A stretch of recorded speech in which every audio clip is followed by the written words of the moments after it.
Former Prime Minister Kevin Rudd has delivered a blunt assessment of the current government's foreign policy. In an exclusive interview with the ABC, he says that Malcolm Turnbull flip-flops on China and is putting Australia's relationship with the regional powerhouse at risk. Here's our chief Asia correspondent, Stan Grant. Malcolm Turnbull recently tried speaking Mandarin to stand up to criticism from China. The Chinese people stand up for their sovereignty, and they expect Australian people, and particularly Australian leaders, to stand up for theirs. Now he's under fire from a fluent Chinese speaker, Kevin Rudd, for having an incoherent strategy towards Beijing.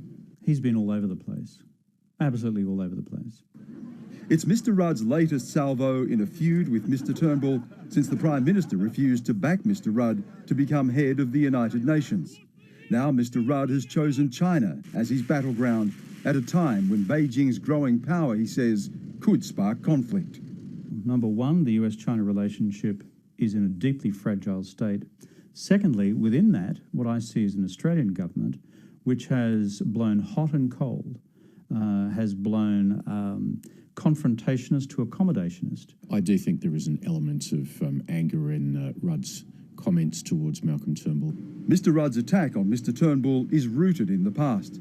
He says Mr Turnbull wanted to wind back the Rudd Labor government's ban on Chinese tech company Huawei from involvement in the national broadband network. He also accuses Mr Turnbull of arguing against Labor when it wanted to strengthen its military to meet the Beijing threat. Mr Rudd says in opposition and now in office, the Prime Minister has sent mixed signals to Beijing. He needs to have a coherent China strategy, a consistent China strategy, one anchored in who we are as a Western country in Asia, one which is mindful of the depth and breadth of our economic interests, of the continuity of our security relationship with the United States, but with the diplomatic sensibility to work our way through all of the above.